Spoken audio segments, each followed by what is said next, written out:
Yes, once again, welcome. Good morning, good afternoon, and good evening, wherever you are watching from. I am Dan Kim. I am Daniel Kimuyu from Kenya, Nairobi.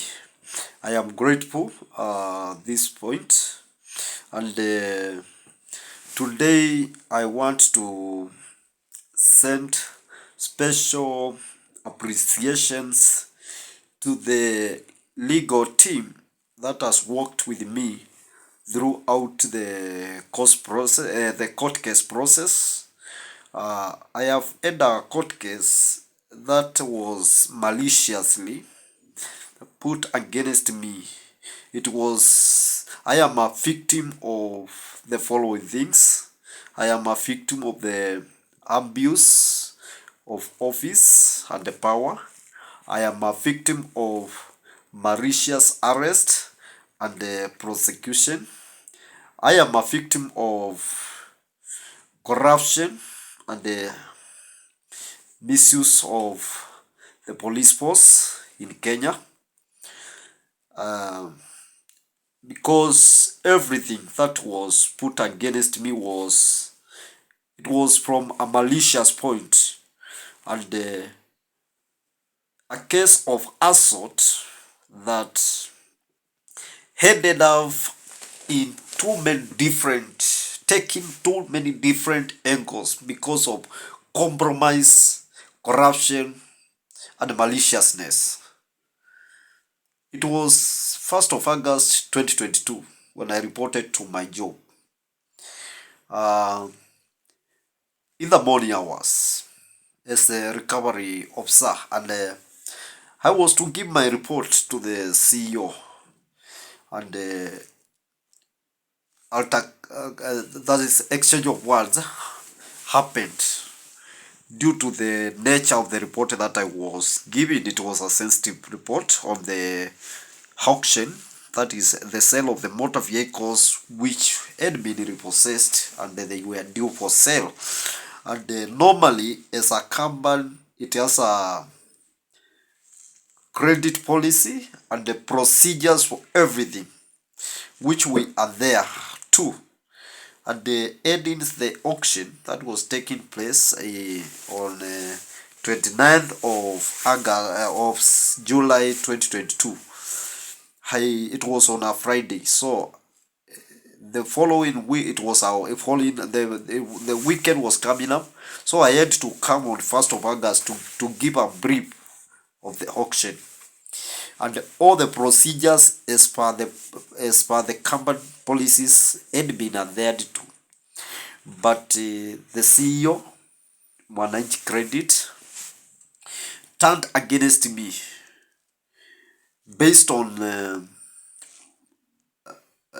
of his politics, because there were two managers who were barely 2 months since they joined the company, and they had given so much allegations against me very early in the morning. So by the time I was entering the office, by the time I'm entering the CEO's office, everything had been premeditated, and the space, the environment had been created against me. So it was set from the word go. Everything was working against me, and even when I started giving the report, the CEO had no time to listen to me. It was a direct confrontation, harassment, taking my phone by force, accessing my messages, going through my M-Pesa, and forcing me to grant full access to my phone, which actually it is against the privacy and the data protection in Kenya. And in that case, I found myself on the receiving end, where the CEO decided to get physical, and the fight ensued because I was assaulted. And later on, the DCI officers from Central Police Station, they were called by the CEO himself, and they told them to arrest me, and I was arrested and taken to Central Police Station. The officers were in direct contact with the CEO, and they were taking commands on what to do with me from the CEO. So I spent the whole day there without anything happening, just a movement here and there, no booking, none. I was not put into cells. So up to evening, that is when I was released, and I was told your CEO has forgiven you and you have to go home. Normally, knowing my rights, I knew everything that has happened is wrong and it is illegal. So I went and made a report and proceeded to seek medical attention because I had sustained some injuries during the confrontation, during the assault process. So that is how it started, and the following day I walked into Pingeland House and sought assistance, and that is when I was referred to back to Central to go and see the then the head of, that is the DCIO, Central Police Station. The DCIO was so much saddened because he wasn't aware. That is Josiah Moria, DCIO. He was so saddened by the whatever had occurred because he was not aware what the juniors had done behind his back. That was now on 2nd of August. So he ordered that I be assisted to get P3 and proceed to get medical attention. At the same time, he ordered the investigations of whatever had conspired to be done at Parliament. That is where, on 3rd, after seeking medical attention, I reported back to Parliament DCI, and I did a report again there. From there, investigations started under Sergeant Daniel Koipiri. At the conclusion of the investigation was around September. When I got the investigation report, it indicated that we were to be charged, both me and the CEO, with a case of April, like we had fought. Now it was changed from assault to a fight between the two of us. And remember, this was his office. I felt disgruntled. I felt this is not fair enough. The outcome did not give the true image of whatever has happened. Remember, I was a junior employee. There were two managers, the CEO, there's bodyguard of the CEO. This is his office. So by all means, there's no way you can assault someone at his own office and with such kind of the stature. He is the CEO or the millionaire for that matter. So I made a complaint to DPP direct, and now that is where the things started backfiring. When I did that complaint to DPP, I was sent to Attorney General. I went to Attorney General Hospice. From there, Attorney General referred me to DCI headquarters, where investigations were fresh investigations had been ordered. So from the headquarters, I was sent to regional RCIO, Nairobi area, for investigations. I went there and saw Mr. Jero, who assigned me a new investigating officer, Sergeant Lepi. While this was happening, I got a call back to Central. I was told to go and see Sergeant Francis Mwita, DCI section. And that is now a month of November 15th. I was told Sergeant Mwita has a report for you. So I went to Central without wasting time. At around noon, I met Mwita. Mwita immediately just told me, you are hereby arrested for having assaulted your CEO. He booked me to sales. I tried to seek cash bail as it is my right, but I was denied. I was told there are orders from above. You will have to spend the night there. I spent the night at Central Police Station. In the following morning, very early in the morning by 6, Mwita picked me up and took me to Milimani, a law court, where I was arraigned and charged with assault. When I listened to the reading, whatever was being read out, I objected and took a plea not guilty.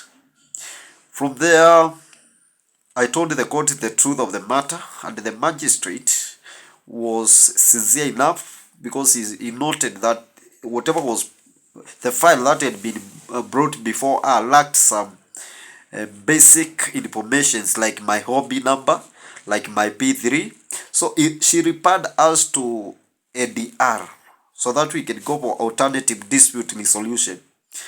We went for the dispute resolution mechanism. It failed. It did not work. We went back to the court and we proceeded with the case. All along, I had done so many reports, different offices seeking for help. And these offices include IPOA, Kenya Human Rights. I had gone to Internal Affairs Unit. All these offices I was seeking to be assisted because I was a victim of injustice and the abuse of power. All this, I had the issue to be highlighted, to be on the public domain through Cyprian Nyakundi, who is a leading blogger in Kenya. This thing, the ELF, there was no breakthrough. I kept on. Even I went back to DPP, and to my amazement, the DPP told me, as per the records, I should not be before the court because I had done a complaint and the conclusion was not done.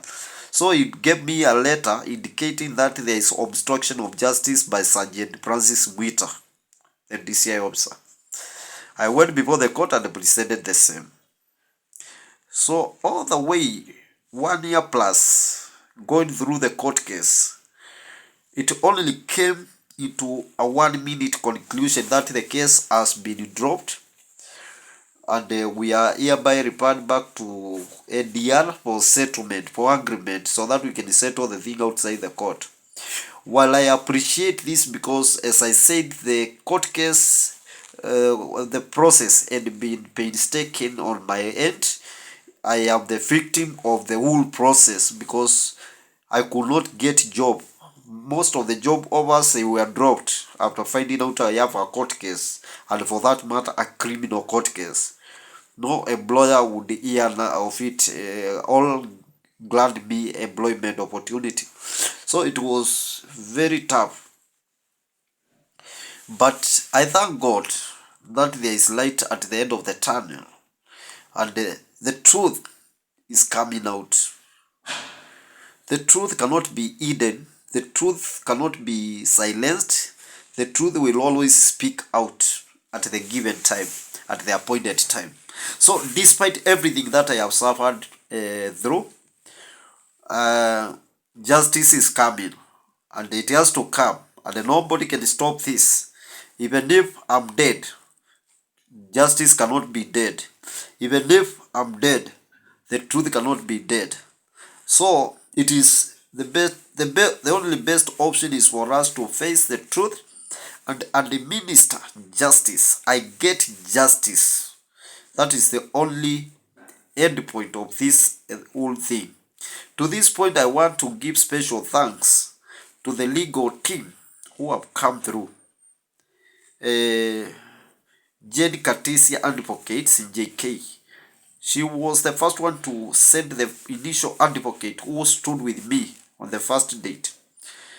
Muteti Advocates, they came and worked with me all through. Later on, in a national justice mission, they came on board and stood with me to the end. Even up to now, they are the one representing me in the national justice mission. Wakili, the lawyer Morris Kaberia, and Madam Nabruki, I give you special thanks. I also give special thanks to the friends who have worked with me, who have supported me throughout the process, by word, by financially, by prayer, through prayers. There are people who have understanding, they have understood me, we were always comforting me throughout the process. I am so much grateful, and I say thank you and God bless you. It was amazing experience, though painstaking, but at the same time I have learned a number of lessons which I will be giving in my next episode of the court case Drop 3. But for now, I want to thank those members. I want to thank Cyprian Nyakundi for speaking out, for not agreeing injustice to prevail, for not bowing down to the pressure or being silenced, but he always wrote about it. If you go online and you Google my name, you will see. If you Google Daniel Mwoki Kimuyu, you'll see all the court case that has been, all the injustice that has been met on me. And up to now, I am grateful and I am not regretting at any point. I am not complaining either. But justice has to be my shield and a defender. If justice is taken away from me, I have no shield. I have no defender. And that is what I am going for. Without missing any words, I say justice must be served. And it is until then that I will have satisfaction, because this process did not only affect me, but it has affected the people who depend on me. It has affected my children. How will I explain to my son David what he had to cope with? Yes, it is traumatizing to those kids. What will I tell Charity? That all of a sudden my financial status was shaken up. My career was shaken up because of person pursuing injustice to prevail against justice, because of police officers compromising the process of justice. This is unacceptable, and I will challenge it to the last point. God bless you. Thank you.